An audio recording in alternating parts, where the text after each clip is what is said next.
अहले सुन्नत बिरादरान मिल्लत इस्लामिया, अस्सलामु अलैकुम व रहमतुल्लाहि व बरकातुहू। अल्हम्दुलिल्लाहि रब्बिल आलमीन वस्सलातु वस्सलामु अला सय्यिदिना मुहम्मदिन खातिमिल अंबिया वल मुरसलीन व अला आलिहि व अस्हाबिहि अजमाइन। अम्मा बअद फ़अऊज़ु बिल्लाहि मिनश शैतानिर रजीम। बिस्मिल्लाहिर रहमानिर रहीम। वमा खलक़तुल जिन्न वल इंसा इल्ला लियअबुदून। सदक़ल्लाहुल अज़ीम व सदक़ रसूलुहुन नबियुल करीम। एक बार मोहब्बत से दरूद शरीफ पढ़ लें। अल्लाहुम्मा सल्लि अला सय्यदना व मौलाना मुहम्मदिन मअदनिल जूद वल करम व आलिहि व बारिक व सल्लिम सलातन व सलामन अलैका या रसूलल्लाह। रात के 3 बजने वाले हैं और हिंदुस्तान के सारे जलसे लगभग खामोश हो चुके होंगे, मगर अल्हम्दुलिल्लाह गोविंद नगर का ये जलसा अभी भी बिल्कुल जवान नजर आ रहा है। उश्शाक़ मुस्तफ़ा की एक जबरदस्त भीड़ जो इस वक्त भी दूसरे 2 दर्जन जलसों का मुकाबला करने के लिए तन्हा काफी है। अल्लाह ताला इस गांव के नौजवानों को, यहाँ के सारे मुसलमानों को दोनों जहान की हरियाली अता फरमाए और इसी तरह आने वाली नस्लों तक एक अच्छी रिवायत को बरकरार रखने की तौफीक अता फरमाए। पहले बहादुरपुर का जलसा एक तारीखी जलसा माना जाता था और अब अल्हम्दुलिल्लाह गोविंद नगर का जलसा भी एक ऐतिहासिक जलसा माना जाएगा। मैं अक्सर बेशतर हिंदुस्तान के दूसरे खित्तों में यहाँ की बात करता हूँ कि अगर इस्लामी लिबास, इस्लामी वज़ाक़ता, सफ़ेद कपड़ा और जवानों का चमकता हुआ चेहरा, एक ईद की तरह माहौल जलसे के दिन अगर देखना हो तो आप बहादुरपुर, गोविंद नगर, इन खित्तों के जलसों को जाके देख लिया करें। ईद के दिन भी लोग इस कदर मिल के नहीं रहते हैं जिस कदर कॉन्फ्रेंस के दिन लोग मिल के रहते हैं। घरों का दस्तरखान भी उतना कुशादा बकरीद के दिन नहीं रहता जितना जलसे के मौके से दस्तरखान कुशादा रहते हैं। मेहमानों की एक बड़ी कतार लग जाती है। मैं इसलिए कहता हूं कि जलसा आपस में मुत्तहिद होने का एक जबरदस्त प्लेटफॉर्म अता करता है। हमारी यूनिटी, हमारे इत्तेहाद के मुजाहरे का एक अजीमुशान रिसोर्स है जलसा। आज सारे लोग अलग अलग रहते हैं, सबों को एक चटाई पर बैठाकर घंटों जन्नती माहौल देने का काम करता है जलसा। आज हमारे इस जलसे के जो मेहमान थे अकेले ही एक जलसे के लिए काफी, मगर यहाँ के लोगों ने आज 3 बड़े जबरदस्त मद्दाहान रसूल को बुलाकर एक तारीखी जलसा उन्होंने मुनक़िद करके दिखला दिया। आज हमारे असद भाई आराम कर रहे हैं, बहुत कम पड़े हैं। अगर रोजाना इनको जलसा मिले इस तरह का तो महीने में 60 जलसे आसानी से कर सकते हैं ये। अल्हम्दुलिल्लाह अकेले 2.5-3 घंटे माइक पर रह के नात पढ़ने वाला और पूरे मजमे को अपनी मुट्ठी में करने वाला, आज आपने सिर्फ उनके नाम की इज्जत आपने की है कि असद भाई मेरे जलसे में सिर्फ आ जाएं, उनका नाम जलसे में छप जाए, यही कामयाबी की बड़ी दलील है। सुभान अल्लाह। अब ये सिर्फ आ जाएं, अब जो शायरों के पीर हो गए हैं, सुभान अल्लाह सुभान। अब सिर्फ ये आ जाएं, चेहरा दिखा दें, एक कलाम पढ़ दें, हाँ मुर्शिद शोरा हो गए माशाल्लाह। हमारे इलियास फैजी साहब भी अल्हम्दुलिल्लाह एक लंबे अरसे से नज़ामत के फ़राइज़ अंजाम दे रहे हैं, जबकि इस दौरान कितने नाजिम आए और चले गए, और अल्हम्दुलिल्लाह सरकार मुजाहिद मिल्लत के फैज़ान से मालामाल हो रहे हैं। और इसी तरह मरते दम तक जैसे कि इस दीनी तकरीबात की नज़ामत करते रहें। अल्लाह सेहत आफियत नसीब फरमाए। मोहम्मद अली फैजी भाई बिल्कुल एक उभरता हुआ जदीद नात खां, बहुत प्यारी आवाज़ और प्यारा कलाम लेके आए। और सैफ बचपन से नात पढ़ रहे हैं और अभी अल्हम्दुलिल्लाह दाढ़ी वाले हो गए और जवान हो गए, हर शादी भी हो गई माशाल्लाह। यानी बहुत अच्छा इंतखाब रहा। और खतीबों में भी आपने माशाल्लाह, मुफ्ती हम्माद साहब का भी जलवा है पूरे हिंदुस्तान में, अपने उनकी प्यारी गुफ्तगू समाअत की। मौलाना रमज़ान हैदर साहब को आपने सुना, यानी बड़ा खूबसूरत सिलेक्शन रहा। और मेरी गालिबन ये दूसरी या तीसरी हाजिरी आपके गांव में हो रही है। मैंने आपको बड़ा अच्छा पाया, मेहमान नवाजी, उलमा का इस्तकबाल, गौर से गुफ्तगू सुनना और सुबह तक जलसे को कमजोर नहीं होने देना, ये बहुत सारी अच्छाइयाँ आपके अंदर मौजूद हैं। अल्लाह ताला आप सबों को सलामत रखे। आज चूंकि 3 घंटे में बोल नहीं पाऊंगा, अगर 3 घंटे बोलूं तो फजर की अजान हो जाएगी, 2 घंटे भी बोलूं तो फजर की अजान हो जाएगी।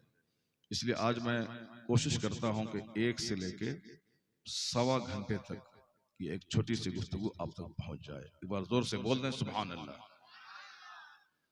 क्योंकि मुझे बहुत मुश्किल वक्त में दिया गया है, इस वक्त तो आपको बोलना होगा, ताकि आपके जगह रहने के लिए यह जरूरी है कि आप अल्लाह की तस्बीह पढ़ते रहें, वरना शैतान गालिब आ जाएगा और आप सो जाएंगे और मेरी बात यूं ही फजाओं में तैरती रहेगी और दिल तक नहीं उतर पाएगी।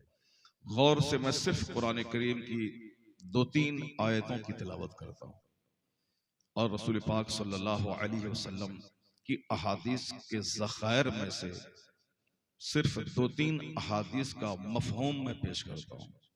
दुनिया भर की बातें हो रही हैं और लोग अपने अपने हिसाब से बातें कर रहे हैं, लेकिन इस भरी दुनिया में कौन है जो रसूल पाक की हदीस पढ़ता हो और सुनता हो? लोग मसाइल का हल दानिश्वरों के कलाम में ढूंढ रहे हैं, लोग अपने प्रॉब्लम्स का सॉल्यूशन नेताओं के संविधान में तलाश कर रहे हैं। इसलिए हमें कोई डराता है कि मुसलमान नहीं संभले तो तुम्हें एनआरसी के नाम पे ज़बह कर दिया जाएगा। कोई नेता बोलता है मुझे वोट नहीं दिया तुमने तो तुम्हारी मस्जिदें वीरान हो जाएंगी।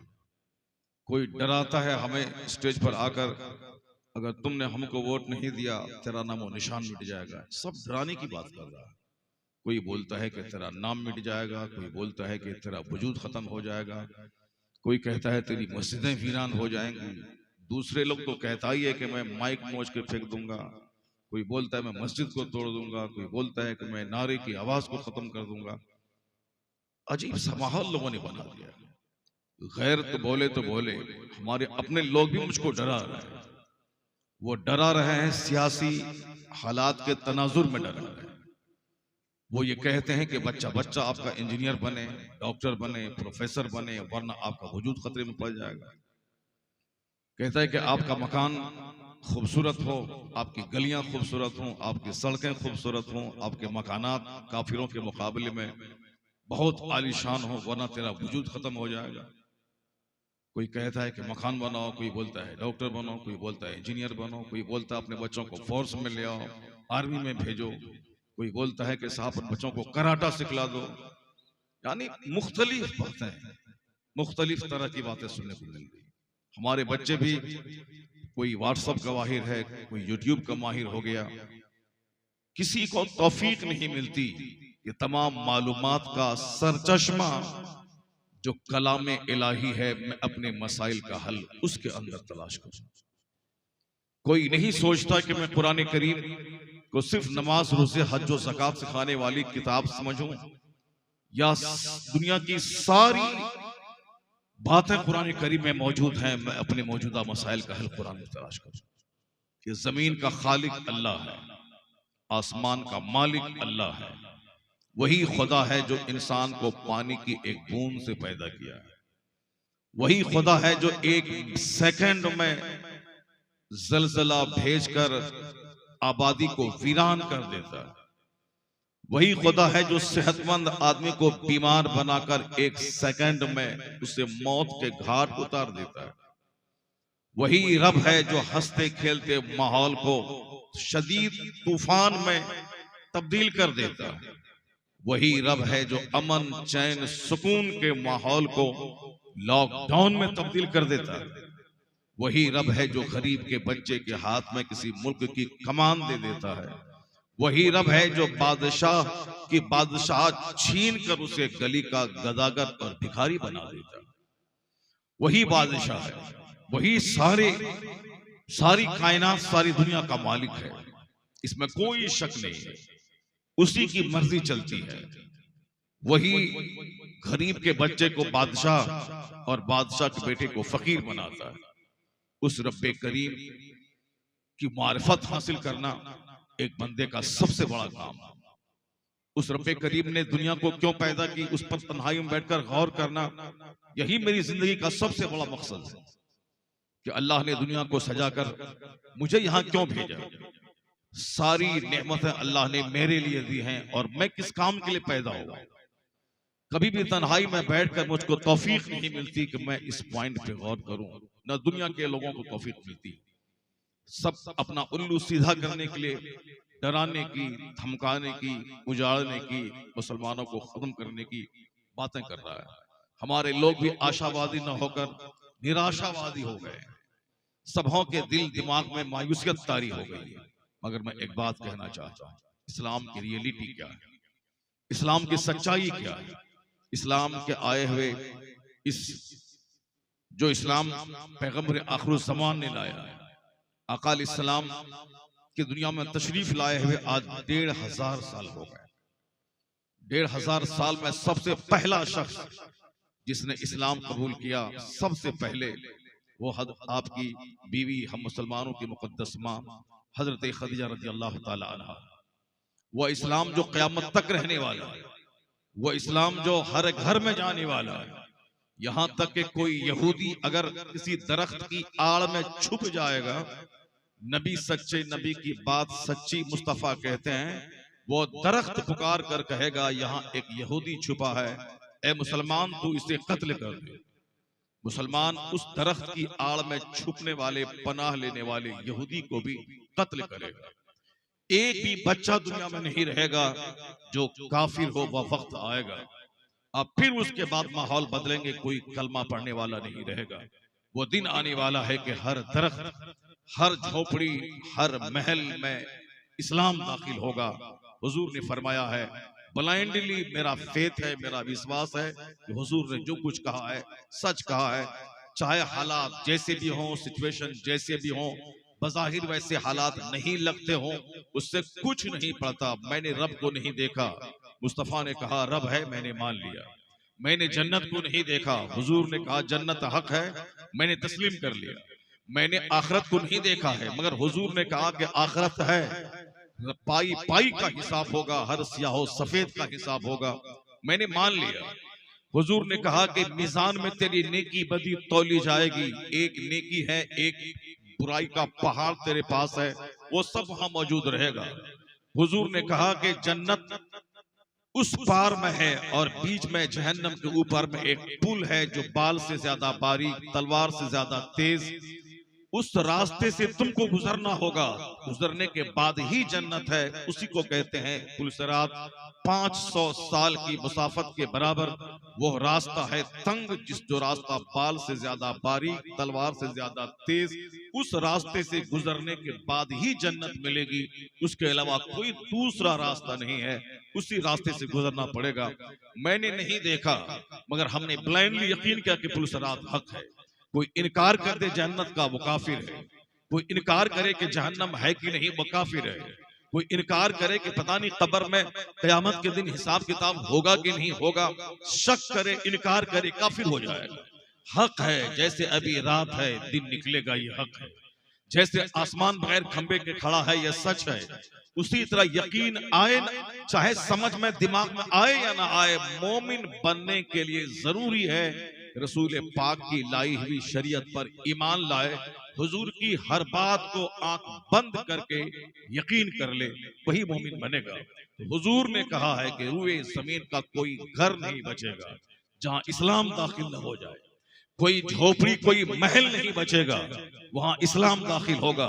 ये बात हुजूर की सच्ची है, वह बात होके रहेगी, चाहे हालात दुनिया के जैसे भी हो जाए, चाहे America, Japan, China, Hindustan, Australia, Ukraine, रूस, चाहे दुनिया जिस परिस्थिति से गुजर जाए, मगर मेरी आंखें सूरज से भी ज्यादा उस माहौल का मुशाहिदा कर रही हैं जिसकी पेशनगोई मुस्तफा ने की है कि वो दिन आके रहेगा। जब वो दिन आके रहेगा तो फिर ये कहना कि साहब तुम्हारा नामो निशान मिट जाएगा और तुम इसमें रहने के काबिल नहीं रहोगे, ये कौन सा नजरिया है, ये कौन सी बातें हैं। हमें आज इस्लाम की तारीख कहती है कि तुम निराशावादी मत हो जाओ। वो पहला दिन इस्लाम का जिस दिन एक शख्स ने कलमा पढ़ा था, और आज तो अल्हम्दुलिल्लाह 150 करोड़ लोग की जबान पे अल्लाह का कलमा है। यहाँ तक कि चंद साल के बाद यह तादाद 200 करोड़ में बदलने वाली है। 1200 करोड़ वाली दुनिया में 200 करोड़ की जबान पे कलमा है। 200 करोड़ नाम के साथ लफ्ज़ मोहम्मद जुड़ा हुआ है। मोहम्मद अहमद, मोहम्मद समर, मोहम्मद एहसन, मोहम्मद कमर, या 200 करोड़ मोहम्मदी फौज जो अपने नाम के साथ लफ्ज़ मोहम्मद को जोड़कर मोहम्मदी गुलाम कहलाने को तैयार है। पहला दिन एक शख्स था जिसने आका दो जान सलाम का कलमा पढ़ा था, फिर वो दूसरे में तब्दील हुआ, दूसरा शख्स उस ग्रुप में शामिल हुआ।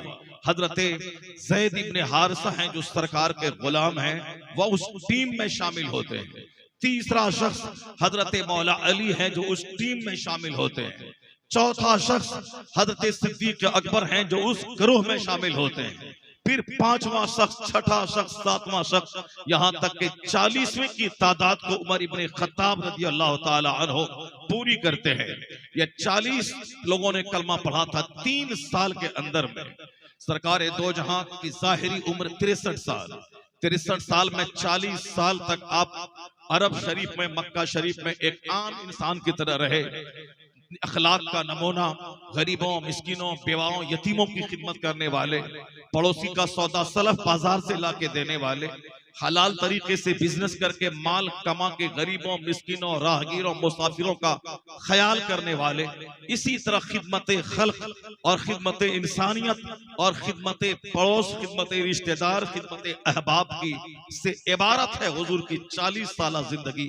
चूंकि उस 40 साल पीरियड में इस्लाम की तबलीग, लोगों तक अल्लाह का कलमा पहुंचाना ये काम नहीं था। 40 साल के बाद जब आप पर वही नाजिल हुई और नबी होने का ऐलान आपने किया, फिर आपकी तहरीक, फिर आपकी सारी तवज्जो, फिर आपका सारा स्ट्रगल, सारी जद्दोजहद इस्लाम की तबलीग में तब्दील हो गई। उससे पहले 40 साल तक जिंदगी की 40 बहारें आपने खिदमत खल्क में गुजार दी। उन दिनों में आपका मामूल यही था, मेहमानों, मुसाफिरों, गरीबों, फकीरों की खिदमत करना। 40 साल तक। 40 साल के बाद जब आपने कहा कि मैं अल्लाह का नबी हूं, मुझ पर वही नाजिल होती है, और उसके बाद की जो जिंदगी थी 23 साल की जिंदगी, वह 23 साल जिंदगी में 13 साल मक्का के थे और 10 साल मदीना मुनव्वरा के थे। अब मक्का के 13 साल जो गुजरे हैं सरकार के, उस 13 साल में 3 साल गुजर गए, सिर्फ 40 लोगों ने कलमा पढ़ा। और 3 साल के बाद का जो पीरियड था, जैसे 40 लोगों ने कलमा पढ़ा, मुखालिफत और तेज होती चली गई। इस कदर शदीद मुखालिफत कि जो मुस्तफा का कलमा पढ़ेगा उसे सूली पे लटका दिया जाएगा, जो इस्लाम के पैगंबर के करीब जाएगा उसे चटाई में बांध कर धुआं दिया जाएगा। यानी इस कदर तकलीफ देना कि ताकि कोई तीसरा आदमी कलमा पढ़ने की हिम्मत न जुटा सके। इसलिए कलमा पढ़ने वालों को मारा जाता था ताकि दूसरा आदमी उनका अंजाम देखकर वो कलमा ना पढ़े और हुजूर की जमात में वो शामिल ना हो सके। इसीलिए उनको डराया जाता था, मारा जाता था, छटजल मैदान में लेटाकर सीने पर पत्थर रखकर उनको तकलीफ दी जाती थी ताकि वो भी इस्लाम छोड़ दे, और जो इस्लाम लाने का मूड बना रहा है वो भी इस अंजाम को देखकर इस्लाम लाने का ख्याल अपने दिमाग से निकाल दे। यानी कलमा पढ़ने वालों की तादाद बढ़ती रही, मुखालिफत बढ़ती गई।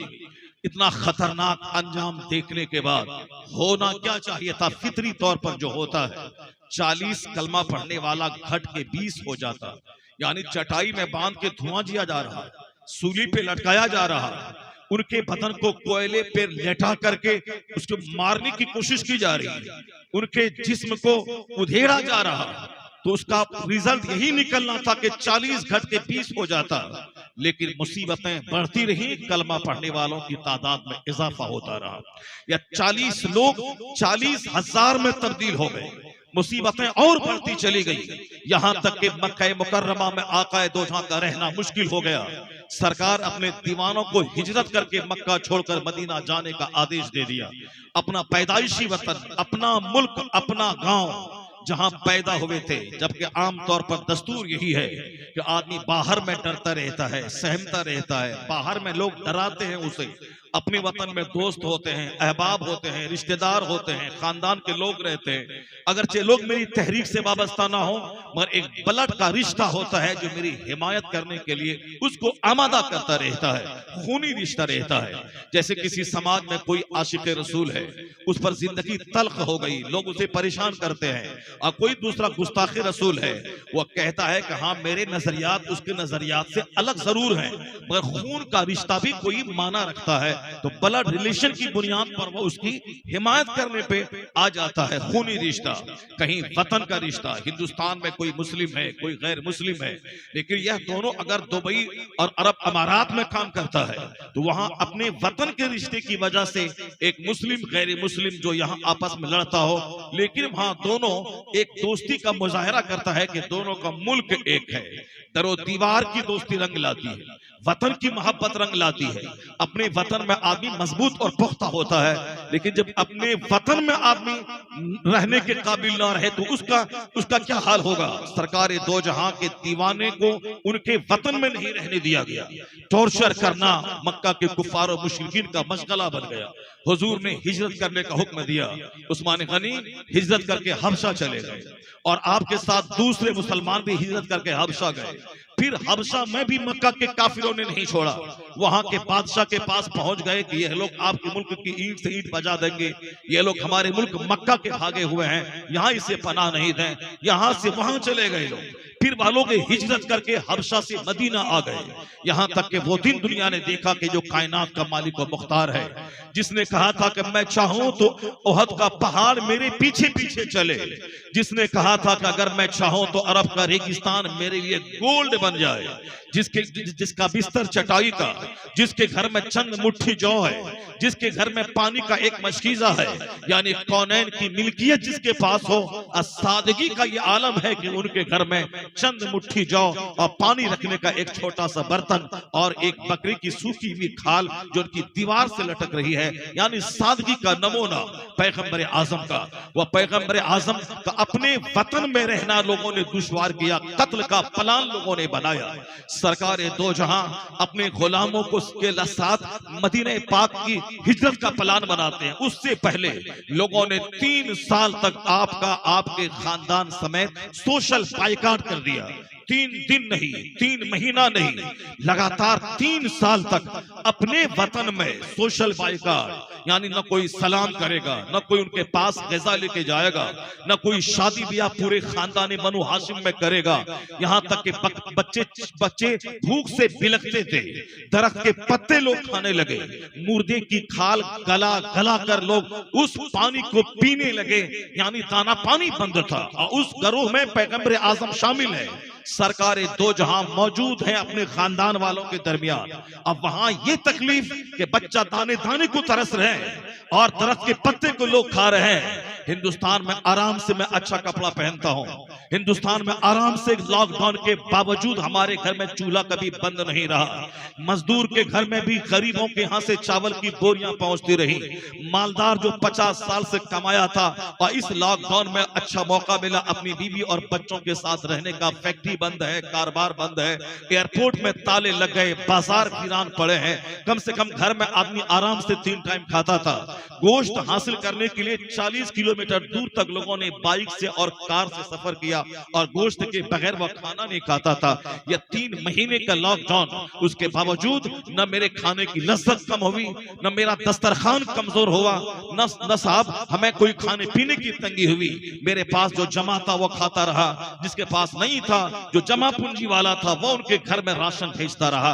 हमारा लॉकडाउन तो ऐसा था, लेकिन वो जो मक्का के लोगों ने पैगंबर आजम पे जो लॉकडाउन किया था, जो उनको सोशल बाइकाट का सामना करना पड़ा था, यहां तक के दरख्त के पत्ते बनु हाशिम के बच्चे चबाने लगे, मुर्दे की खाल गला गला कर, मुर्दार की खाल गला गला कर वह लोग खाने लगे। 3 महीना नहीं, 30 दिन नहीं, लगातार 3 साल तक इन अजियतों से आकाए दो जहां के खानदान के सारे अफराद को गुजरना पड़ा। फिर जब वह समाजी मुकातिया खत्म हुआ, एक दूसरी तकलीफ शुरू हो गई। यहां तक कि लोगों ने कत्ल का प्लान बनाया। अपना वतन है मक्का, उस वतन में रहने के लिए पनाह ढूंढने की जरूरत पेश आ गई। हुजूर के चचा का इंतकाल हुआ, ज़ाहिरी सहारा वो थे। हुजूर की बीवी का इंतकाल हुआ, मुसलमानों की माँ का।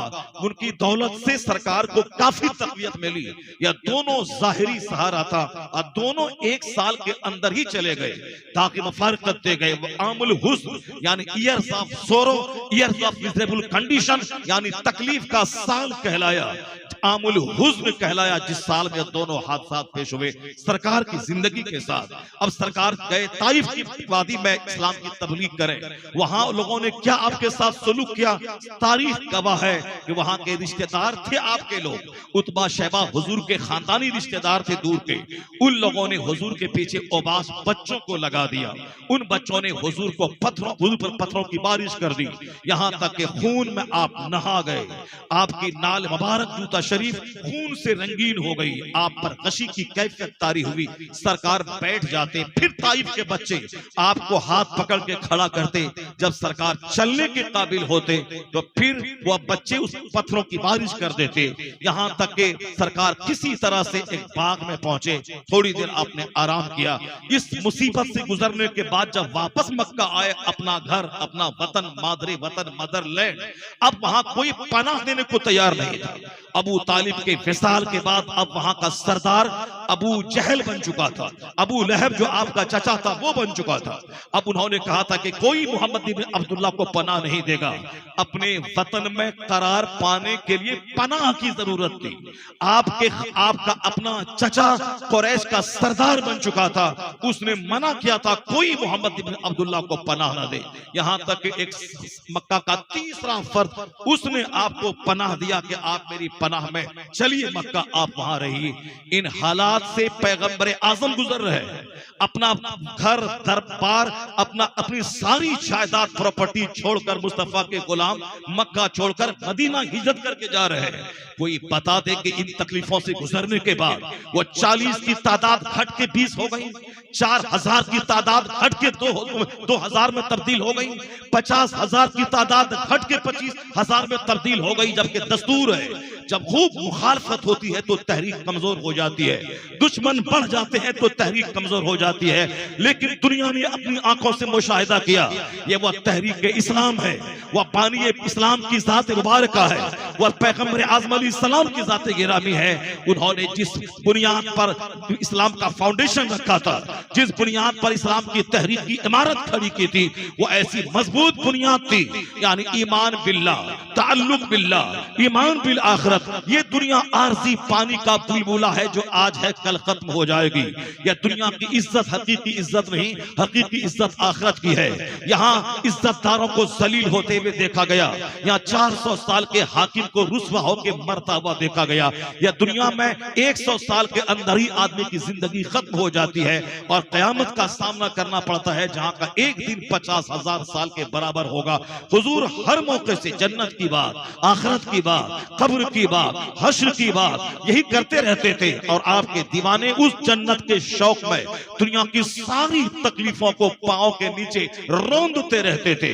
यहाँ की खुशहाली से डर लगता था कहीं यहाँ का आराम आराम जहन्नम का मुस्तहिक न बना दे, कहीं यहाँ का आराम जन्नत के आराम को काट न दे, कहीं यहाँ का ऐश जन्नत के ऐश को खत्म न कर दे। इसलिए मुस्तफा के गुलाम जितना खुश तकलीफ से होते थे उतनी खुशी उनको आराम से नहीं मिलती थी। वो आराम तकलीफ का मुस्कुरा के इस्तेमाल करते थे। जब घर में खाने को नहीं मिलता था वो कहते थे मरहबा शायर सालिहीन, यानी ये सालिहीन का शार है कि वह घर में दाखिल हो तो खाने को कुछ ना मिले।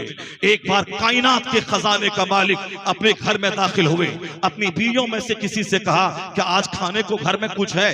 कौनैन का मालिक को मुख्तार उनके घर से आवाज आती है आज घर में खाने को कुछ नहीं है। हुजूर के चेहरे पर न शिकन तक नहीं आई। हुजूर ने क्या फरमाया? मरहबा शायर सालिहीन, यानी ये सालिहीन की अलामत और पहचान है कि जब वह कभी घर आए तो घर में खाने को कुछ ना मिले। मुस्कुराते हुए भूख का सामना किया, मुस्कुराते हुए दर्द का सामना किया, मुस्कुराते हुए हिजरत अपने वतन के छोड़ने का सामना किया, मगर तहरीक कमजोर नहीं हुई। हिजरत करके मदीना आए, वह 4,000 40,000 में तब्दील हो गए, वह 40,000 1,00,000 में तब्दील हो गए। मुसीबतें बढ़ती गई, मुस्तफा के गुलामों की तादाद में इजाफा होता चला गया, यहां तक कि वह आखिरी हज के मौके पर पैगंबर आजम वादी अरफात में जब खिताब करने खड़े हुए अपनी ऊंटनी पर तो 1,00,000 का ठाठे मारता हुआ मजमा पैगंबर आजम के सामने मौजूद था। कौन पैगंबर? जो आज रात के वक्त में अपने दोस्त अबू बकर के साथ मक्का छोड़कर मदीना गए थे और वही दोबारा 8 साल के बाद मक्का फतह करते हैं और फिर 5 साल के बाद 1,00,000 का जबरदस्त मजमा आपकी निगाहों के सामने मौजूद है। उधर उसी दौरान में मैदान बद्र में जंग भी हुई, इसी दौरान मैदान उहद में जंग भी हुई, 70 सहाबा शहीद हुए, सरकार दो जहां के दंताने अक़दस भी शहीद हुए। मक्का के काफिर मदीने पाक के करीब जाकर इस्लाम की राह को रोकना चाहा, मुसलमानों को कमजोर करना चाहा। इस दरमियान मैदान बद्र में, जंगे उहद में, जंगे खैबर में, जंगे खंदक में इस दौरान सारे मार के होते रहे और इसी दौरान इस्लाम की तहरीक भी स्टेबल होती रही, यहां तक कि सरकार के आखिरी हज के मौके पर 1,00,000 का ठाठे मारता हुआ मजमा आपकी निगाहों के सामने मौजूद था। हुजूर के विसाल के वक्त में 1,00,000 से ज्यादा आपकी फौज तैयार हो चुकी थी। लोग कहते थे इनका अखलाक, इनकी मॉरलिटी, इनका खूबसूरत व्यवहार की वजह से लोग इनके इर्द गिर्द जमा है। जैसे ही ये पर्दा फरमा जाए लोग आपस में मुंतशिर हो जाएंगे, जो आसपास के गांव के लोग कलमा पढ़ के इसके पास इकट्ठा हुए हैं ये सब मुंतशिर हो जाएंगे, इत्तेहाद पारा पारा हो जाएगा। लेकिन हुजूर के विसाल के बाद जब खलीफे अव्वल ने उस कमान को संभाला है तो फिर इस्लाम कमजोर नहीं हुआ, दुश्मनों की दुश्मनी बढ़ती चली गई। जब तक मक्का में इस्लाम था दुश्मन इस्लाम मक्का में महदूद था, ये इस्लाम मदीना गया तो मदीना के लोग भी दुश्मन आपके हुए। ये इस्लाम जब तक अरब में था दुश्मन अरब तक महदूद था, लेकिन जैसे ही इस्लाम अरब से निकलकर कुस्तुनतुनिया पहुंचा, यूरोप में पहुंचा, अफ्रीका में कदम रखा तो दुश्मनों का दायरा भी वसी होता चला गया। पहले इस्लाम मक्का में था तो दुश्मन मक्का के थे, पहले इस्लाम मदीने में था तो दुश्मन मदीना और अतराफ के थे, लेकिन जैसे ही इस्लाम अरब से बाहर निकला हिंदुस्तान में दाखिल हुआ, हिंदुस्तान के लोग भी इस्लाम के दुश्मन हो गए। जैसे ही इस्लाम मक्का से निकलकर कुस्तुनतुनिया पहुंचा वहां के कुफ्फार भी इस्लाम के दुश्मन हो गए, यानी दुश्मनों का दायरा और रेंज भी बढ़ता गया।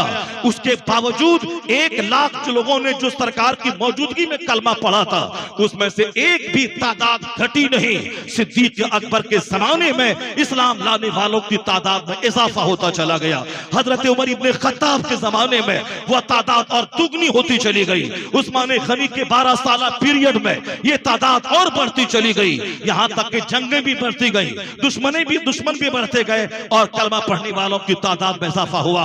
हजरत मौला अली के जमाने में आपस में कुछ इंतशार रहा, उसके बावजूद इस्लाम की अजमत पे कोई फर्क नहीं आया। यहां तक कि अमीर मुआविया रज़ियल्लाहु ताला अन्हु का बेटा इमाम हुसैन और अहले बैत अतहार का कातिल, उन्होंने खूबसूरत 3 खूबसूरत गरोह का कत्ल किया, मगर उसके बावजूद इस्लाम की अजमत में कोई फर्क नहीं आया। वो इस्लाम जो अरब के जोग्राफिया में महदूद था, अरब से निकला, सारे आलम में छाकर आलमगीर होता चला गया। फिर क्या था, अरब से निकलकर इस्लाम इंडिया पहुंचा, चाइना जापान पहुंचा, अफ्रीका पहुंचा, यूरोप की वादी में पहुंचा। इस्लाम एक आलमगीर मजहब बन चुका था। 50 से ज्यादा ममालिक इस्लाम के कब्जे में आ चुके थे। यहां तक कि यह तादाद 1 लाख की कई करोड़ में तब्दील हो चुकी थी। उसी तरह इस्लाम जब हिंदुस्तान में मजबूत हुआ, मुसलमानों के हाथ में हुकूमत आई, तो यहाँ की दुश्मनी भी बढ़ गई, मगर उसके बावजूद हिंदुस्तान में इस्लाम परवान चढ़ता रहा। दुनिया भर में इस्लाम परवान चढ़ता रहा। हुकूमत आती रही जाती रही, बादशाह आते रहे जाते रहे, उससे कोई फर्क नहीं पड़ा। मस्जिदों की आजान बंद नहीं हुई, मदरसों में काल अल्लाह काल रसूल की सदा बंद न हुई।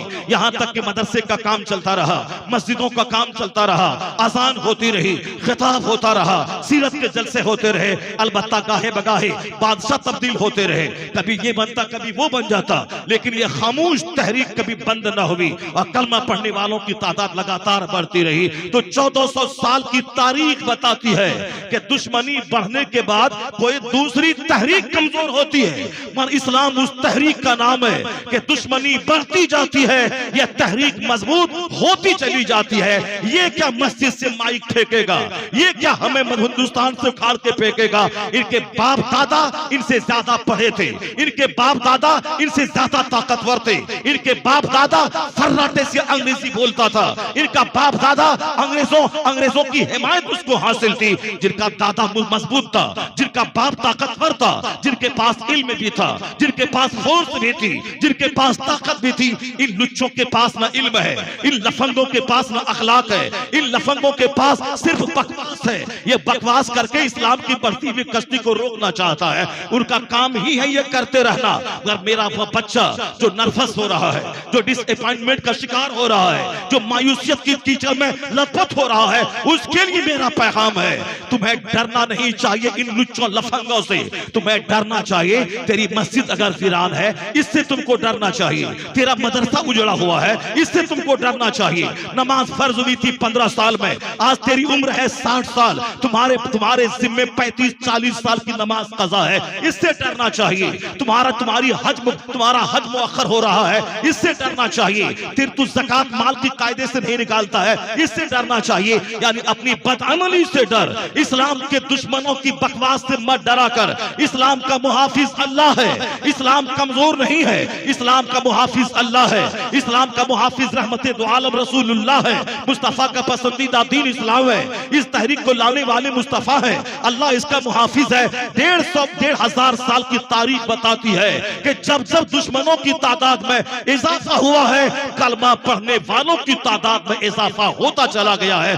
पहला दिन जिस दिन आपकी बीवी ने कलमा पढ़ा था, और आज का दिन 150 करोड़ मोहम्मदी फौज अपने नाम के साथ लफ्ज़ मोहम्मद को जोड़ के बताता है, हम मुस्तफा के गुलाम हैं। कहां 1 कहां 150 करोड़। ये हालात बताते हैं कि तुम नर्वस होने की तुम्हें कोई जरूरत नहीं है। 1000 दुश्मनी बढ़ने दे, दुश्मनी बढ़ती जाएगी, यह 150 करोड़ 200 करोड़ की तादाद में बदलता चला जाएगा। दुश्मनी बढ़ती जाएगी, इस्लाम मजबूत होता चला जाएगा। वो तहरीक इस्लाम है जो मजबूत कमजोर होने नहीं आया है। ये एक मजबूत मजहब, मजबूत बुनियाद पे खड़ा हुआ मजहब। हाँ, मैं लुच्चा लफंगा हूँ, मैं तबाह हो जाऊंगा, मैं ज़िनाकार हूँ, मेरी आंख कमजोर हो गई, मैं शराबी हूँ, मैं जुआ खेलता हूँ, मेरा लिबास काफिरों जैसा है, मेरी शादी ब्याह काफिरों जैसी है, मेरी मंगनी, मेरा कार्ड छपाना, बारात का लाना, पिंडाल छपाना, मेरी सारी गाढ़ी कमाई काफिरों की नकल में जा रही है। सुन्नतें तरस रही हैं, कराह रही है। सादगी जो हमारे ईमान का हिस्सा था, सादगी जो हमारे कल्चर का हिस्सा था, हमने फिल्मी शादी रचाई, हमने सिर्फ दुनिया को काफिरों का मकान का मुकाबला किया, हमने गाड़ी का मुकाबला किया। मेरा बच्चा डीएम बन जाएगा तो हमको इज्जत मिल जाएगी, मेरा सारा बच्चा एमएलए बन जाएगा तो इज्जत मिल जाएगी, हमारा अपना आदमी एमपी बन जाएगा तो इज्जत मिल जाएगी, हमारा अपना आदमी, मेरे मन का आदमी मुख्यमंत्री बन जाएगा, हमारी इज्जत बन जाएगी, हमारी इज्जत बढ़ जाएगी। ऐसा नहीं होगा। जिस हाल में हम हैं, न मेरे घर में इस्लाम है, न मेरे लिबास में इस्लाम है, न मेरी शक्ल सूरत में इस्लाम है, न मेरी शादी ब्याह में इस्लाम है, न अकीका खतना मंगनी में इस्लाम है, सिर्फ दिल में इस्लाम है। बज़ाहिर सारा काम काफिरों जैसा, यानी मेरी माँ बहनों का बेपर्दा फिरना, शादी के मौके पे बेपर्दगी का धमाल मचाना, इस कदर सज धज कर नंगे सर और नीम बरहना होके जाना, जैसे कोई तवाइफें सज धज कर कराहत के इंतजार में अपने कोठे से बाहर निकलती है। यही है इस्लाम, यही है फातिमा ज़हरा की सीरत। एक शख्स ने निकाब के खिलाफ कुछ बोला तो सारा हिंदुस्तान चिल्ला रहा है क्या नहीं नहीं निकाब पहन के मेरी बेटी जाएगी। एक बेटी निकाब पहन के गई, चिल्लाई तो सारा हिंदुस्तान सर उठा के कहता है वह शेरनी है, वह बहादुर है, वह ये है, वो है। एक बेटी के निकाब से तुझको क्या मिलेगा? एक तो टेम्पररी, वो तो ऑकेजनली, वो तो एक इत्तेफाकी अमर था जो ऐसा हो गया। वरना काफिरों का बोलना कि निकाब पहन के आके मेरे स्कूल का माहौल खराब मत करना, वरना तेरी 99% बेटियां बेनकाब रहती है। वो तुम्हारे जलसे में बेपर्दगी, तुम्हारे उर्स में बेपर्दगी, तुम्हारी शादी में बेपर्दगी, तुम्हारे पास पैसा बढ़ता है, तेरी बेटियां जींस और टी शर्ट पहन के कॉलेज जा रही है, ट्यूशन पढ़ने जा रही है, कोचिंग सेंटर जा रही है, बाजारों में मार्केट में तेरी माए बहनें बेटियां बेपर्दा लिबास पहनकर बेपर्दा होकर मार्केटिंग कर रही है। अथुक स्कूल में क्यों 5 औरत भूतनी और चुड़ैल बनकर निकाब पहन के आ रही है, जब 99% तेरी बेटियां बेपर्दा घूमती है। ये 5 औरतें स्कूल का माहौल क्यों खराब करती है? क्यों हिजाब पहन के आ गई, क्यों निकाब पहन के आ गई? यहाँ चिल्लाने की जरूरत नहीं है, सिर्फ खामोशी से इसका जायजा लेने की जरूरत है। यह दिल किसने दिखलाया है? हमने उन काफिरों की जबान में हौसला हमने दिया है कि हमने समझा कि मौलवी का काम है दाढ़ी रखना, हमने समझा मौलवी का काम है टोपी पहनना। बहैसियत मालदार हमारा काम नहीं है काफिरों का मुकाबला करना, उसकी तरह क्लीन रहना, उसकी तरह लिबास पहनना। ये मौलवी का काम है मस्जिद को आबाद करना, ये मौलवी की बीवी का काम है निकाब पहनना। बाकी हमारी बेटियां ये अरबपति की बेटियां हैं, ये तो जींस टी शर्ट पहनकर जब पैसा बढ़ता रहे तो लिबास छोटा होता रहे। पहले पैसा था तो लिबास ढीला था, पैसा बढ़ा थोड़ा टाइट लिबास हुआ, और पैसा बढ़ा तो फिर जो पिंडली तक लिबास था वो घट के तखनों तो घुटनों तक आ गया। थोड़ा और पैसा बढ़ा तो वो लिबास शॉर्ट्स में बदल गया, थोड़ा और पैसा बढ़ा वह शॉर्ट्स तक बिकनी में तब्दील हो गया। यानी हमारा पैसा मुझको नंगा कर दिया। तो हम में एक काफिर में क्या फर्क रहा, हम में और एक काफिर की बेटी में क्या फर्क रहा? शादी ब्याह में वही धमाल है जो एक हिंदुओं के यहाँ है, फिर हम में एक जहन्नमी में क्या फर्क रहा?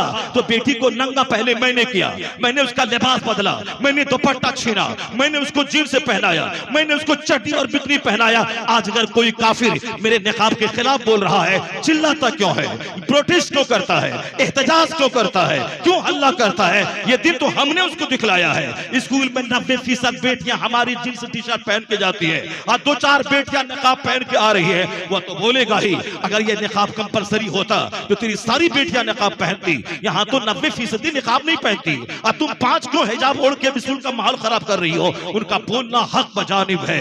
यहाँ बुजुर्गों ने कहा है, चिल्लाए बगैर अपनी तहरीक का जायजा लेना, अपने अमाल का जायजा लेना, अपने अहवाल का जायजा लेना। हकीकत का तकाजा यही है कि तुमको गुस्सा तो आएगा जरूर, लेकिन देखना कि ये दिन क्यों आया, तुमने ही उसको मौका दिया। अब खामोश तौर पर हर मुसलमान ये तय कर ले कि जो लिबास जो पर्दा फर्ज है औरतों का, और हमने इस फर्ज को ताक पे रखा है, अब वो अहद कर ले कि हर 8 साल से ऊपर की मेरी बेटियां निकाब पहनेंगी, हिजाब डालेंगी, निकाब ओढ़ेंगी, न उनका सर नंगा रहेगा, न चेहरा नंगा रहेगा। चाहे मदरसे में पढ़े, चाहे कॉलेज में पढ़े, चाहे यूनिवर्सिटी में पढ़े, मगर पर्दे के साथ रहेंगी। जिस दिन 100% मेरी बेटियां नकाब पहनने लगी तो अमेरिका के कॉलेज में भी नकाब को परमिशन मिलेगा, हिंदुस्तान के स्कूलों में भी नकाब को इजाजत मिलेगी। यहाँ इज्जत में इजाफा होगा और मरने के बाद फातिमा ज़हरा की कनीज़ी का शरफ जन्नत में जगह मिल जाएगी। होना ये चाहिए था, यह दिन देखने को क्यों मिला? नहीं, सिर्फ प्रोटेस्ट करना है, एहतजाज करना है, मौका हमने दिया है। मेरा बेटा बोलता है कि मैं दाढ़ी क्यों रखूं मौलाना, दाढ़ी रखता हूं तो मेरी बेटी मेरे निकाह में आने से इनकार कर देती है। मेरे अपने लोग कहते हैं कि नहीं नहीं जंगल वाला मुझको अच्छा नहीं लगता है।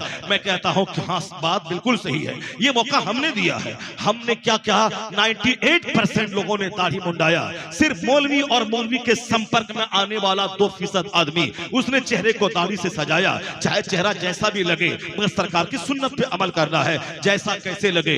डॉक्टरों और तबीबों ने भी कहा है कि दाढ़ी रखने से ताकत में इजाफा होता है, दाढ़ी रखने से हुस्न में इजाफा होता है। दाढ़ी मुंडाने के नुकसानात स्किन डिजीज है, जल्दी अमराज है, सेक्सुअल फोर्स कमजोर हो जाती है। लगातार 7 नस्ल तक दाढ़ी मुंडाए तो 8वीं नस्ल नामर्दों और हिजड़ों की पैदा होगी। यानी मजहबी तौर पर भी दाढ़ी लाजमी है और जिस्मानी तौर पर फिजिकली तबीबों और डॉक्टरों के नजदीक ये दाढ़ी जरूरी है। अल्लाह ने औरतों को दाढ़ी नहीं दिया, मर्दों को दी है, क्योंकि औरतों के चेहरे पे दाढ़ी के बाल या उनकी जिस्मानी कमजोरी की दलील है, उनकी निस्वानियत खत्म हो जाती है। और मर्द के दाढ़ी मुंडाने का मतलब इनके नामर्द होने की दलील है, क्योंकि औरतों के चेहरे पे दाढ़ी के बाल नहीं है। अगर उगे वो औरत निस्वानियत की सिफत से आरी होती है।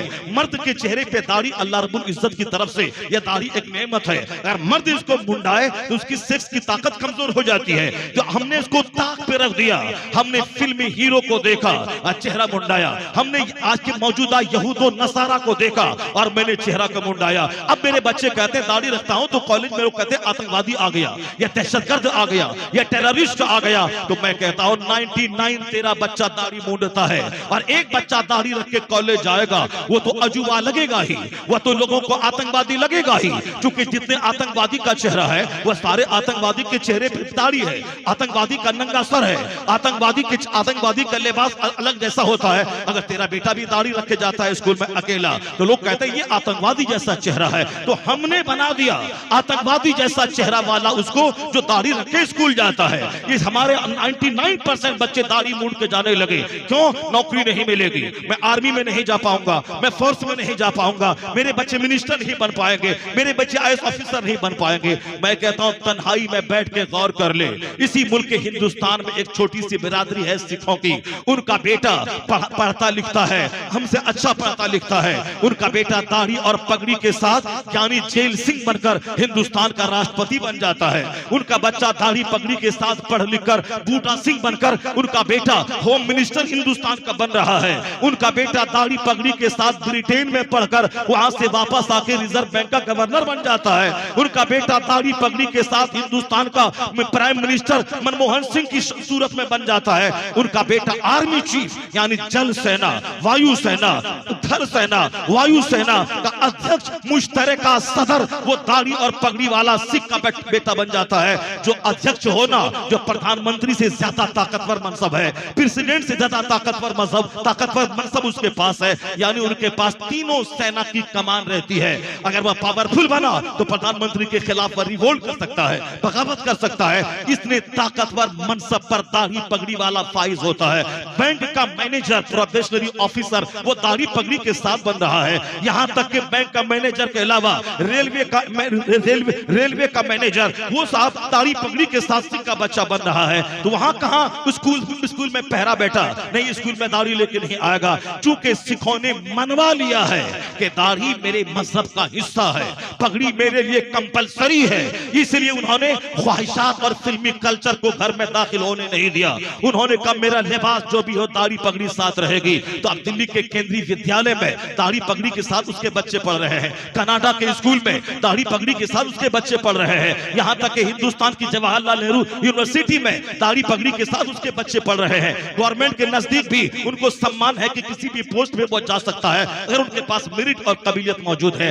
मगर मेरे बच्चे को आतंकवादी क्यों बोला जाता है? मेरे बच्चे के पास मेरी बहनें, मेरी बेटियां क्यों नहीं उसके निकाह में आ रही है? हीरो साइकिल का मैनेजर दाढ़ी पगड़ी वाला, पंजाब की खूबसूरत बेटियां उसी दाढ़ी जंगल वाले शौहर का इस्तेमाल करती है, उसी के निकाह में वो जाती है। वो भी IAS ऑफिसर है पंजाब की बेटियां, वो कहां कहती है दाढ़ी वाला नहीं चाहिए, जंगल लग रहा है, पगड़ी वाला नहीं चाहिए, 18 साल का जवान 80 साल का बुढ़ा लग रहा है। नहीं, उनकी बेटियों के भी दिमाग में सेट है कि हमारे मजहब में दाढ़ी और पगड़ी कंपलसरी है। मुझे अपने हस्बैंड के सिलेक्शन में इसका तो ख्याल रखना ही पड़ेगा। ये हमारी गरीब रिक्शा चलाने वाली की मजदूर बेटी, जिसको ना इल्म इस्लाम का है, ना दुनियावी तालीम है और इनको बाप माँ घर का कल्चर भी काफिराना है। वहां घर में पॉलिटिक्स का चर्चा, फिल्म का चर्चा, क्रिकेट का चर्चा, ये सारा चर्चा है, मगर कभी इस्लाम का चर्चा, बुजुर्गों का चर्चा, गौसे आजम की माँ का चर्चा फूले भी फूले से भी नहीं लेता। ईद के दिन टोपी पहन के चला गया, बाकी सारा लिबास काफिराना, शादी ब्याह में कल्चर सारा काफिराना। अब वो बच्चा क्या जानेगा कि सुन्नत क्या है, फर्ज क्या है, नफल क्या है, आखिरत क्या है, जन्नत क्या है। वहां तो बाप ने कभी जन्नत की बात ही नहीं की। वो घर में तो बोला कि वह पढ़ा लिखा कमाया खाया, वह पढ़ा लिखा अरबपति बन गया, वह डॉक्टर बना करोड़ों का घर बना लिया, वह इंजीनियर बना करोड़ों का घर बना लिया। अब तो बच्चा समझता है कि पढ़ने का मकसद पैसा कमाना, डॉक्टर बनने का मकसद पैसा कमाना। अब अगर उसका बच्चे का कल्चर उजड़ जाए, मिठाई का एक पैकेट उसका ईमान छीन ले, नौकरी की लालच से वो ईमान को खैरबाद कह दे, कसूर उस माँ बाप का है जिसने बच्चों के सामने खाने कमाने का चर्चा तो किया, वह जन्नत का चर्चा नहीं किया, जहन्नम की आग का चर्चा नहीं किया, हुजूर की हयात तैयबा का चर्चा नहीं किया। गांधी का चर्चा हुआ, नेहरू का चर्चा हुआ, अंबेडकर का चर्चा हुआ, मगर सरकार दो जहां की सीरत का चर्चा नहीं हुआ। अब अगर बच्चे हाथ से निकल गए तो लोग कहते हैं मौलाना ऐसी तकरीर कीजिए कि मेरे बच्चे हाथ में आ जाएं, मेरे बच्चे हाथ से निकल गए।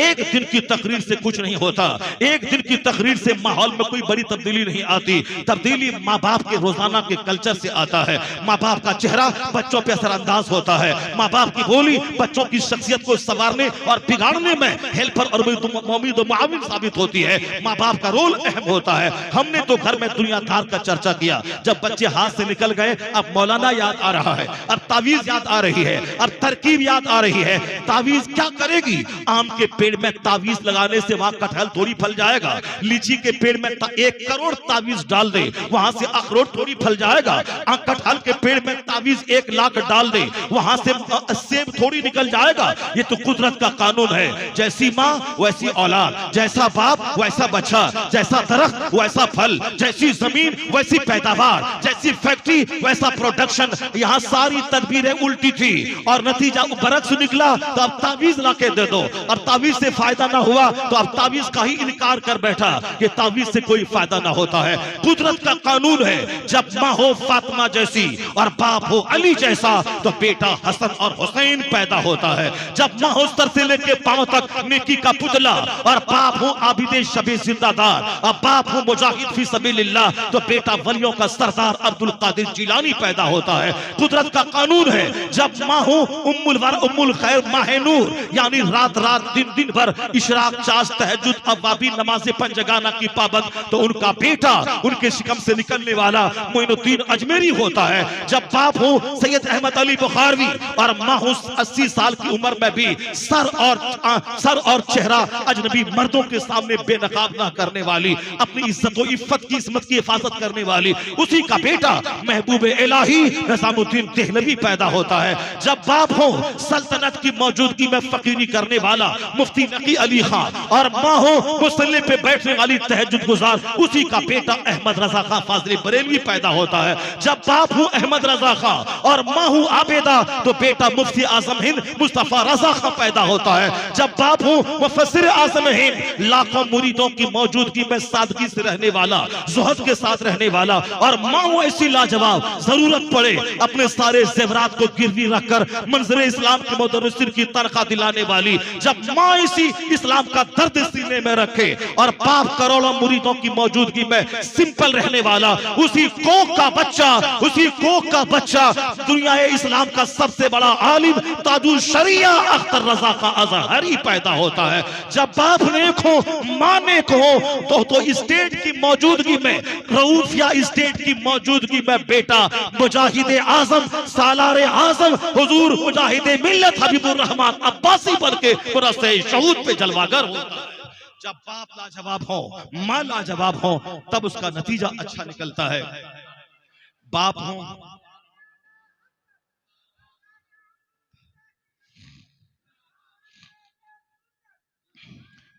गुटखा खोर, बाप हो अपनी सारी एनर्जी झोंक कर नमाज छोड़ने वाला, दुनिया के पीछे दिन रात पागल रहने वाला, बाप हो गुटखाखोर, बाप हो बेनमाजी, बाप हो जुआबाज, बाप हो शराबी, उनका बेटा हाथ से निकल जाए तो मौलाना से तावीज ले आओ, पीर साहब से तावीज ले आओ, नहीं होगा।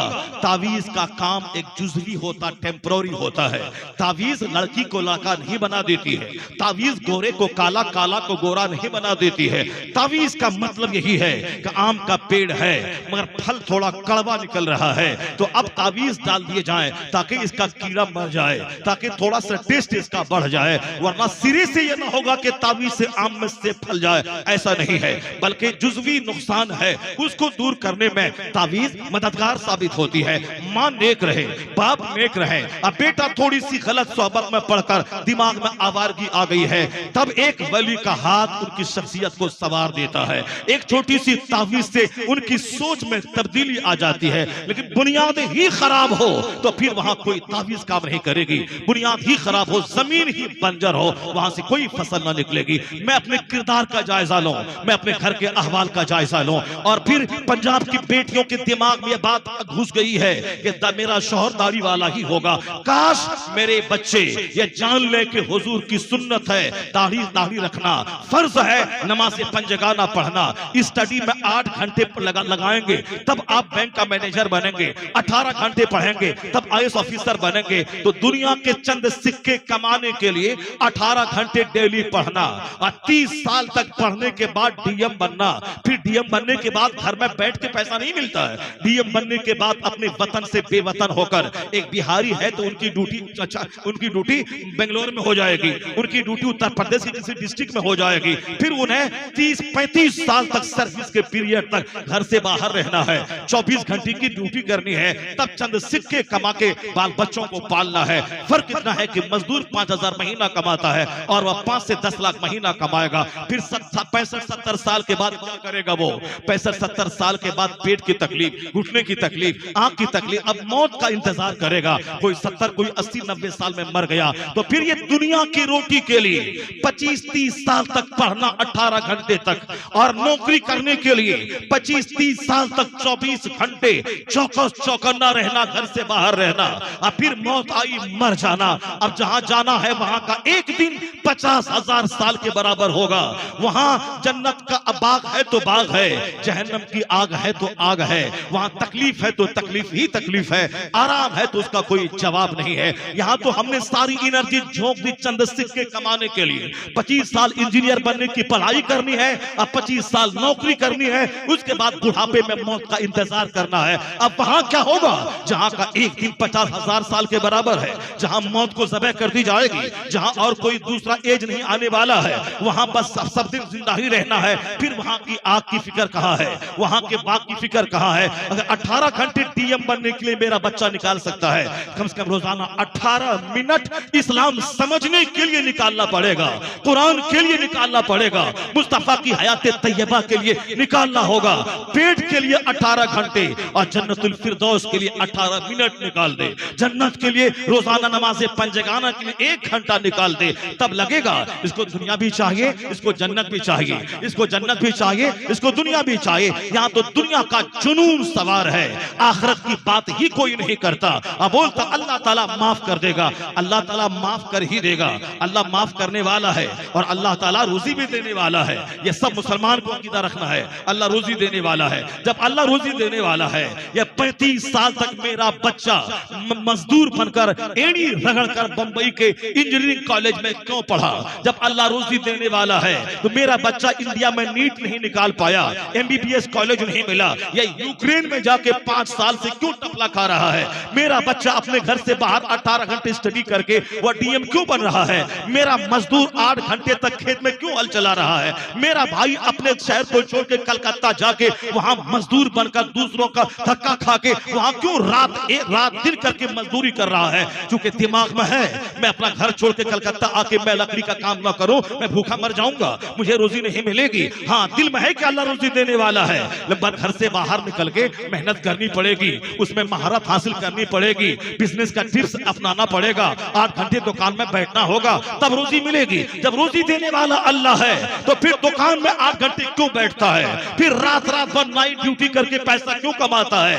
वहां शर्त है अल्लाह रोजी देने वाला है, मगर दिमाग में रिंग है कि मेहनत ना करूं तो रोजी नहीं मिलेगी, दुकान में ना बैठूं तो रोजी नहीं मिलेगी। काश यही सोच हर मुसलमान के दिमाग में बैठ जाए कि हमने जिस तरह दुनिया को सीरियस लिया है, रोजी देने वाला अल्लाह है, लेकिन नहीं जाऊं तो रोजी नहीं मिलेगी, अल्लाह के हुक्म को मानते हुए रोजी की तलाश करनी है। यही सोच बैठ जाए कि रोजी देने वाला रब है, मगर दुकान जाना होगा, फैक्ट्री जाना होगा, खेत जाना होगा, तदबीर करनी होगी। यही तो इस्लाम कहता है। दुनिया की रोजी चाहिए तो खेत और दुकान जा, और जन्नत चाहिए तो सोच ले मुझे मस्जिद जाना होगा, नमाज पढ़नी होगी, तिलावत करनी होगी। रोजी देने वाला रब है, मैं दुकान जाता हूँ, रब रोजी देता है, मैं मस्जिद आता जाता हूँ, रब रहम करके मेरे गुनाहों को मिटा के जन्नतुल फिरदौस में जगह अता करेगा।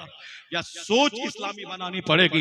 नहीं, अल्लाह माफ कर देगा। आप शराब पिए तुम, अल्लाह माफ कर देगा। हम करें रियाकारी, अल्लाह माफ कर देगा। हम रहें शैतान और नफ्स की गुलामी करें, अल्लाह माफ कर देगा। तो फिर यही फॉर्मूला रोजी के बारे में क्यों नहीं अपनाता है कि अल्लाह रोजी देने वाला है, मैं घर में रहूं तो भी रोजी देगा, मैं दुकान में रहूं तो भी रोजी देगा। नहीं, यहाँ दुनिया कीमती चीज है, क्योंकि यहाँ शैतान ने पहाया है, नहीं जाएगा तो भूखा मर जाएगा, कोई पूछने वाला ना होगा। काश यही सोच दिमाग में हो जाए, दुनियावी तनाजुर में यहाँ ना जाऊं तो रोजी खतरे में पड़ जाएगी, उसी तरह मैं मस्जिद ना जाऊं तो मेरी जन्नत खतरे में पड़ जाएगी, मैं इस्लामी लिबास न पहनूं मेरी जन्नत खतरे में पड़ जाएगी, मैं आने वाले माह रमजान का इस्तेमाल करते हुए भूखा प्यासा रहकर रोजा न रखूं मेरी जन्नत खतरे में पड़ जाएगी। मैं पाई पाई का हिसाब अपने महाजन को देता हूं, अगर जो हकीकी मालिक है मेरा रब, अगर मैं पाई पाई का हिसाब करके ज़कात ना निकालूं मेरी आमदनी भी खतरे में पड़ जाएगी, मेरी जन्नत भी खतरे में पड़ जाएगी। यही इस्लामी सोच होनी चाहिए। यह इस्लामी सोच जिस दिन बन गई कि रोजी रोटी हासिल करना जरूरी है और जन्नत जाने के लिए मेहनत भी जरूरी है, हुजूर की सुन्नत पे अमल जरूरी है। काश पंजाब की बेटियों से हमारी बेटियों को सबक मिल जाता, पंजाब के छोकरों से हमारे छोकरों को सबक मिल जाता। जब वो दुनियादार की खूबसूरत बेटियां दाढ़ी वाले का सिलेक्शन कर रही है, उनका बेटा दाढ़ी पगड़ी रखकर डीएमओ और एसपी और इंजीनियर डॉक्टर बन रहा है, तो फिर हम क्यों नहीं? क्योंकि हमने गवर्नमेंट की निगाहों में मनवाया नहीं है कि दाढ़ी हमारे लिए कंपलसरी है, उसको इस्लाम से मैं जुदा नहीं कर सकता। तो मेरा सारा बच्चा सुन्नत समझकर दाढ़ी रखे, उसे हर स्कूल में इज्जत और सम्मान का स्थान मिलेगा, जगह मिलेगी, नौकरी भी मिलेगी, प्रोबेशनरी ऑफिसर भी बनेगा, आईएएस ऑफिसर भी बनेगा। जब गवर्नमेंट जान लेगी इनके मजहब का लाजमी हिस्सा है दाढ़ी, तो यहाँ नौकरी भी मिलेगी, इज्जत भी मिलेगी। और अगर दाढ़ी रखा सुन्नत समझकर, तो हमारी ये बेटियां कहां जाएंगी? राजपूत के पास जाएंगी, ब्राह्मण के पास जाएंगी, दलित के पास जाएंगी। जब सारे 100% बच्चे दाढ़ी रखेंगे सरकार की सुन्नत पे अमल करते हुए, तो हमारी बेटियां भी इसी दाढ़ी वाले शौहर का सिलेक्शन करेंगी। यानी औरतों के ताल्लुक से भी फिक्र खत्म हो जाएगी और दुनियावी हिसाब से भी नौकरी की भी फिक्र खत्म हो जाएगी। यहां तक कि एक कदम आगे उनके पास मेहनत है, उनके पास जद्दोजहद है, उनके पास खुदा की रहमत नहीं है, उनके पास मुस्तफा की रहमत नहीं है। अगर मैंने सुन्नत पे अमल किया तो और मेहनत भी जारी रही, तो मेहनत मेरी तरफ से जाएगी और रहमत खुदा की आएगी। तो काफिर पीछे रहेगा, मुस्तफा का गुलाम हर क्षेत्र में तरक्की करता नजर आएगा। मेरे पास मेहनत भी नहीं है, मेरे पास सुन्नत भी नहीं है। जब खुदा की रहमतें भी रूठी हुई है, हिंदुस्तान की गवर्नमेंट भी रूठी हुई है, ऐसे में पेंडुलम की तरफ मैं झूल रहा हूं और यह काफिर मुझको सफ़े हस्ती से मिटाने की धमकियां दे रहा है। बकवास है जगह जगह पे, ये सोचा हुआ काम नहीं हो रहा है, मैं जो चाहता हूं नहीं हो रहा है। 1 करोड़ नहीं 40 करोड़ ने दुआएं की हिंदुस्तान में कि काश कुछ नक्शा रिजल्ट वहां का कोई दूसरा हो जाता।